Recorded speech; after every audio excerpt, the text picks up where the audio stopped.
السلام علیکم ناظرین، تحفہ یا علی مدد، میں ہوں اعتزاز نقی اور ہم آپ تک پہنچا رہے ہیں خبریں محلہ بنی ہاشم سے۔ سب سے پہلے آج کی ہیڈ لائنز۔ نعمان بن بشیر آؤٹ، ابن زیاد ان۔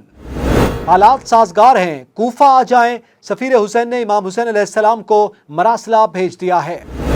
دیکھتے ہی دیکھتے منظر بدل گئے، اہل کوفہ خوف کا شکار ہو گئے۔ مسلم کو قید یا قتل کر دو، یزید کا حکم۔ مسلم بن عقیل کے حامیوں کی فہرستیں مرتب کرنے کا حکم جاری۔ مسلم بن عقیل کو گرفتاری کرنے کی کوشش۔ اور اب خبروں کی تفصیل۔ نعمان بن بشیر آؤٹ، ابن زیاد ان۔ ابن زیاد نے گورنر کوفہ نعمان بن بشیر سے کوفہ کی گورنری کا چارج لینے کے بعد نئے اور انتہائی سخت احکام جاری کیے ہیں۔ سعد بن ابی وقاص کے بیٹے عمرو بن سعد، شمر اور دیگر سرداران کوفہ کو حکم دیا ہے کہ وہ مسلم بن عقیل کا ساتھ دینے والوں کا گھیرا تنگ کریں اور یزید کے ہاتھ مضبوط کریں۔ حالات سازگار ہیں، کوفہ آ جائیں۔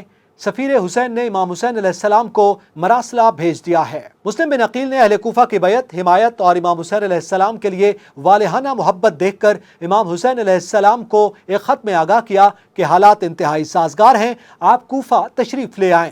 کوفہ میں قیام کے دوران مسلم نے حکومتی امور میں دخل اندازی کی، نہ دارالانبار گئے بلکہ امام حسین علیہ السلام کے مشن پر فوکس رکھا۔ دیکھتے ہی دیکھتے منظر بدل گئے، اہل کوفہ خوف کا شکار ہو گئے۔ ابن زیاد کے چارج سنبھالتے ہی کوفہ کے حالات بدلنے لگے ہیں۔ امام حسین علیہ السلام کی محبت سے سرشار دل رکھنے والے مسلم بن عقیل کے حامی ابن زیاد کے ڈر اور خوف سے مسلم بن عقیل سے پہلو بچانے لگے ہیں۔ یہاں مختار ثقفی کی وہ پیش گوئی پوری ہوتی نظر آئی کہ جب انہوں نے کہا تھا کہ امام حسین علیہ السلام کو کوفہ نہ بلایا جائے، حکومتی دباؤ بڑھتے ہی کوفہ والے ساتھ چھوڑ جائیں گے۔ مسلم کو قید یا قتل کر دو، یزید کا حکم۔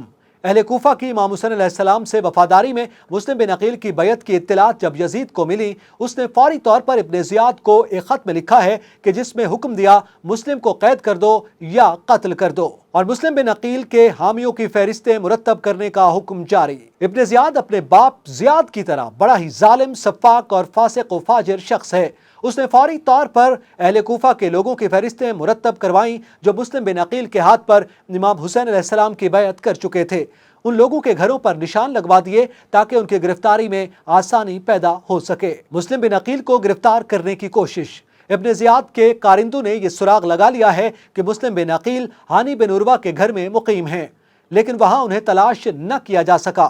مسلم بن عقیل روزانہ اپنے ساتھیوں کے ہمراہ کوفہ کے مضافات میں چلے جاتے ہیں اور وہاں لوگوں سے ملاقاتیں کر کے امام حسین علیہ السلام کی بیعت لے رہے ہیں۔ آپ وزٹ کر سکتے ہیں ہماری ویب سائٹ www.tv110.com۔ فالو کیجیے ہمارا فیس بک پیج اور سبسکرائب کیجیے ہمارا یوٹیوب چینل۔ اب تک کے لیے اتنا ہی، اللہ حافظ۔